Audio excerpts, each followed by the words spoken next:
حضرت عمر رضی اللہ تعالیٰ عنہ 22 لاکھ مربع میل کے حکمران، حضرت عمر رضی اللہ تعالیٰ عنہ کی حکومت فارس اور روم تک پہنچی ہوئی، مشرق مغرب تک پہنچی ہوئی، خطبہ دیتے ہیں، 17 پیبند کرتے پر لگے ہوئے ہیں۔ صحابہ نے آپس میں مشورہ کیا کہ ہم حضرت عمر رضی اللہ تعالیٰ عنہ کو تھوڑا سا سمجھائیں کہ تھوڑے اچھے کپڑے پہن لیا کریں۔ اب وہ پرانے زمانے کے حالات تو نہیں رہے، اب وہ پیٹ پر پتھر باندھنے کا زمانہ تو ختم ہو گیا، فتوحات ہیں، ایران فتح ہوتا ہے، اتنا سونا اور چاندی مسجد نبوی کے اندر کے ڈھیر لگا ہوا ہے، کسریٰ کا تاج پڑا ہوا ہے، سونے کے ڈھیر، چاندی کے ڈھیر لگے ہوئے ہیں، اب وہ زمانہ تو نہیں ہے۔ صحابہ نے مشورہ کیا، امیر المؤمنین ہیں، اتنی بڑی امت مسلمہ کے حکمران ہیں، خطبہ دیتے ہوئے اچھے کپڑے پہنے، اچھا لگتا ہے، لوگ باہر سے بھی آتے ہیں، ہر طرح کے لوگ آتے ہیں، کیا سمجھیں گے کہ اتنا بڑا امیر پیبند لگے ہوئے کپڑے پہنے؟ صحابہ نے مشورہ کیا۔ اب بات کون کرے؟ کسی کی ہمت نہیں، ہر ایک نے کہا کہ تم بات کرو، نہیں میں نے نہیں کرنی، رائے میری یہی ہے کہ اچھے کپڑے پہننے چاہیے، لیکن میری ہمت نہیں کہنے کی۔ اب سب نے مشورہ کر کے کہ اچھا ایسا کرتے ہیں، حضرت حفصہ رضی اللہ تعالیٰ عنہ جو ازواج مطہرات میں سے ہیں تو آپ حضرت عمر رضی اللہ تعالیٰ عنہ کی بیٹی، لیکن چونکہ درجہ بہت اونچا ہے، ازواج مطہرات میں سے ہیں، ان کی خدمت میں جا کر کہتے ہیں کہ اپنے ابا جان کو تھوڑا سا کہہ دیں کہ ذرا اچھے کپڑے پہن لیا کریں۔ اب وہ فقر و فاقہ کا زمانہ ختم ہو گیا، فتوحات کا زمانہ ہے۔ بڑے بڑے صحابہ حضرت حفصہ رضی اللہ تعالیٰ عنہ کی خدمت میں جا کر کہتے ہیں، حضرت حفصہ نے فرمایا اچھا میں بات کروں گی۔ حضرت عمر رضی اللہ تعالیٰ عنہ بیٹی سے ملنے کے لیے گئے، فرمانے لگی کہ ابا جان حکومت بہت بڑھ گئی، حالات بدل گئے ہیں، آپ خطبہ دیتے ہوئے وہی پرانا کرتا پہن کر خطبہ دیتے ہیں جس پر 17 پیبند لگے ہوئے ہیں، لباس بدل لیجئے، کوئی اچھے قسم کا کپڑا پہن لیجئے۔ فرمایا تجھے کس نے یہ بات کہی؟ کہا جی نہیں میں نے نام نہیں بتانا۔ کہا اگر تم نام بتا دیتی میں اس کو سزا دیتا، حفصہ تم بتاؤ، رسول پاک علیہ السلام تیرے پاس رہا کرتے تھے، کیسا لباس تھا؟ کہا پھٹا پرانا تھا۔ جب اللہ کے نبی کا لباس پھٹا پرانا تھا تو عمر اچھا لباس کیسے پہن سکتا ہے؟ حفصہ تو بتا، رسول پاک علیہ السلام کا بستر کیسا تھا؟ ایک چادر تھی، دن میں اس کو اوپر لے لیا کرتے، رات کو اس کو بچھا لیا کرتے، ایک ہی چادر تھی۔ کہ پھر مجھے کیوں یہ مشورہ دیتے ہو کہ میں اچھا لباس اختیار کروں؟ تو صحابہ کے اندر اتباع والا درجہ تھا۔ اتباع کہتے ہیں نقش قدم پر چلنا، خواہ حکم نہ ہو پھر بھی نقش قدم پر چلنا۔ ایک ہے اطاعت کا درجہ، اطاعت کا درجہ فرض ہے۔ یہ غلط قسم کی بات ہمارے دماغوں کے اندر آ گئی کہ اطاعت سنت ہے، سنت نہیں ہے، اطاعت فرض ہے، اتباع سنت ہے۔ اتباع کہتے ہیں نقش قدم پر چلنا۔ حضرت عمر رضی اللہ تعالیٰ عنہ نے اپنی زندگی کی کوئی چیز نہیں بدلی۔ حضرت عمر رضی اللہ تعالیٰ عنہ کو بالکل آخری وقت میں جب بستر مرگ پر ہیں حضرت ابو بکر رضی اللہ تعالیٰ عنہ، جب صحابہ کے مشورے سے ارادہ کر لیا کہ حضرت عمر کو امیر بنانا ہے، ان کو اپنے پاس بلایا، بہت ساری وصیتیں فرمائیں، یہ بھی بتایا کہ امیر کی ذمہ داری کیسی ہوتی ہے، امیر کیسا ہونا چاہیے، ساری باتیں بتائیں۔ اخیر کے اندر فرمایا کہ اے عمر، تجھے پتہ ہے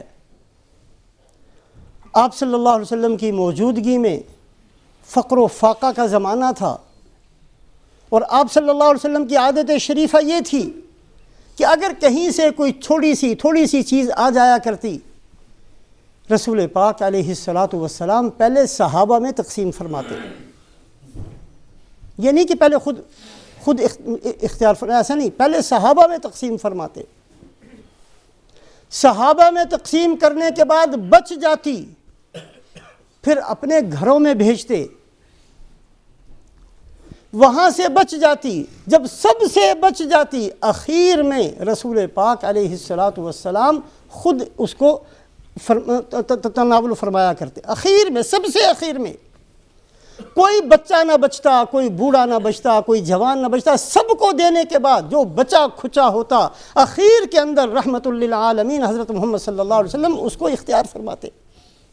یا عمر پتہ ہے، کیا پتہ ہے مجھے، ایسی ہی تھی آپ صلی اللہ علیہ وسلم کی عادت شریفہ، فقر و فاقہ کا دور تھا، بھوک پیاس کا دور تھا، کوئی چیز آ جاتی آپ صلی اللہ علیہ وسلم صحابہ میں تقسیم فرماتے، اگر بچ گئی تو پھر اپنے گھروں میں بھیجتے، وہاں سے بھی بچ گئی تو پھر آپ صلی اللہ علیہ وسلم خود اس کو تناول فرماتے۔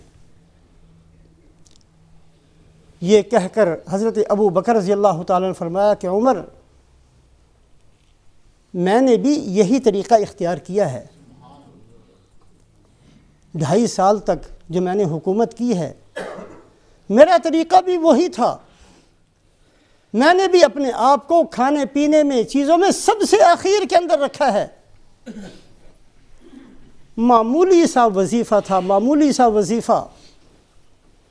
بیوی نے کہا کہ بہت عرصہ گزر گیا، کوئی میٹھی چیز چکھی تک نہیں ہے، تھوڑی سی رقم دے دیں، کچھ انتظام کر لیں کہ ہم گھر میں ایک دفعہ تو میٹھا بنا لیں۔ کہا میرے پاس نہیں ہے کوئی بھی دینے کے لیے۔ کہ اچھا جو ہمیں وظیفہ ملتا ہے ہم روزانہ تھوڑا کم کر کے تھوڑا تھوڑا بچا کر لمبے زمانے کے بعد ایک دن میٹھا بنا لیا کریں گے۔ جب بنا کر سامنے رکھا تو کہا اچھا اس کا مطلب یہ ہے اتنا زیادہ ملتا ہے، روزانہ جو کمی کی ہے وہ کمی کے ساتھ گزارا ہو سکتا تھا، اپنا وظیفہ کم کروا دیا، میٹھا بھی تقسیم کر دیا، وہ میٹھا بھی نہیں کھایا۔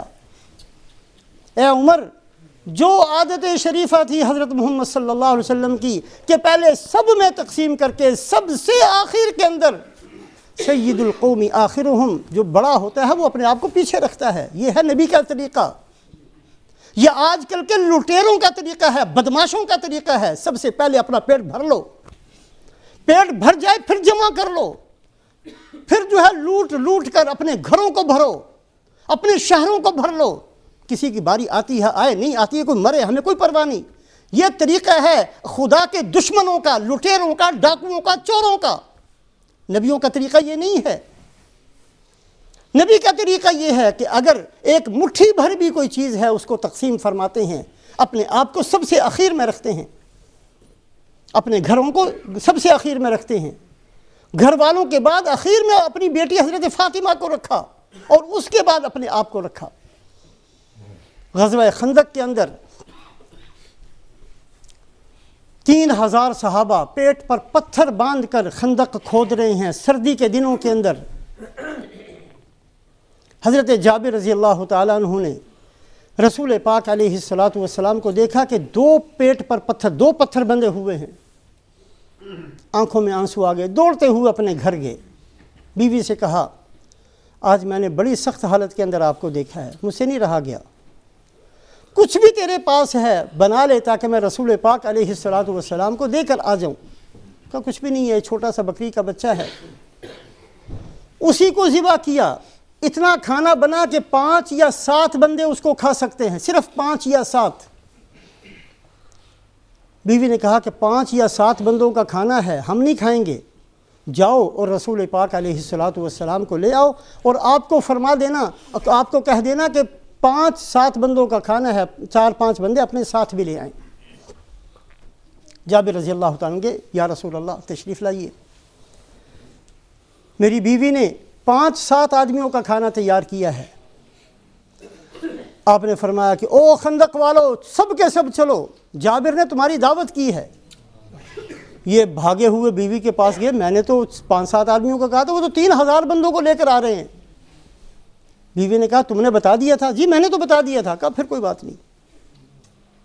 اب 3000 کا مجمع حضرت جابر رضی اللہ تعالیٰ عنہ کے گھر آ گیا۔ رسول پاک علیہ الصلاۃ والسلام نے دستے مبارک سے ان کو کھلانا شروع کیا۔ 10 آدمی اندر بلائے جاتے، ان کو پیٹ بھر کر آپ اپنے ہاتھ سے کھلاتے۔ جب سب کے سب کھا چکے تو آپ نے اخیر کے اندر تھوڑا سا کھانا دیا، جاؤ میری بیٹی کو دے آؤ، وہ بھی بہت عرصے سے بھوکی ہے۔ یہ طریقہ تھا آپ صلی اللہ علیہ وسلم کا۔ صحابہ کو سب سے پہلے رکھتے، ازواج مطہرہ دوسرے نمبر پر، بیٹی تیسرے نمبر پر، اپنی ذات چوتھے نمبر پر۔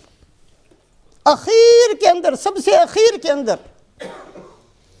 حضرت ابو ہریرہ رضی اللہ تعالیٰ عنہ بھی فرماتے ہیں کہ شروع کے اندر ایسی بھوک ہوتی کہ میں مسجد کے دروازے پر گر جایا کرتا، لوگ سمجھتے مرگی کا دورہ ہے، مرگی کوئی نہیں تھی، بھوک تھی، بھوک۔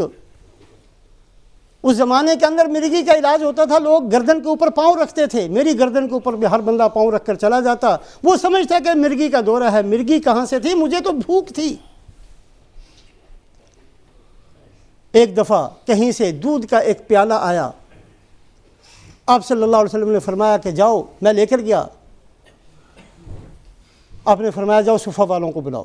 میں نے کہا اتنا سا پیالہ ہے، صفہ والوں کو بلائیں گے پھر مجھے ہی کہیں گے کہ سب کو پلاؤ، میرے حصے میں کب آئے گا؟ سارے صفہ والوں کو پلایا، پھر فرمایا کہ ابو ہریرہ تو پی، کہا میں نے پیا، کہا اور پی، میں نے اور پیا، کہا اور پی، میں نے اور پیا۔ جب بالکل میں پینے سے میری ہمت نہیں ہوئی پینے کی، جب تھک گیا، میں نے کہا جی اور نہیں میں پی سکتا، پھر آپ صلی اللہ علیہ وسلم نے اس کو نوش فرمایا۔ تو حضرت ابو بکر رضی اللہ تعالیٰ عنہ نے حضرت عمر رضی اللہ تعالیٰ عنہ سے فرمایا کہ عمر یاد ہے آپ صلی اللہ علیہ وسلم کی یہ عادت شریفہ تھی، میں نے بھی اسی عادت شریفہ کو اختیار کیا تھا، اب تم بھی اسی طریقے سے اپنی حکومت کرنا۔ تو اتباع یہ ہوتی ہے کہ اللہ کا نبی صلی اللہ علیہ وسلم حکم نہیں فرماتے، لیکن آپ کے نقش قدم کو دیکھ کر صحابہ چلنے والے تھے، صحابہ اتباع کرنے والے تھے، اتباع کرنے والے، اور ہم اطاعت سے بھی نکلے ہوئے ہیں۔ اطاعت کا درجہ نیچے کا درجہ ہے۔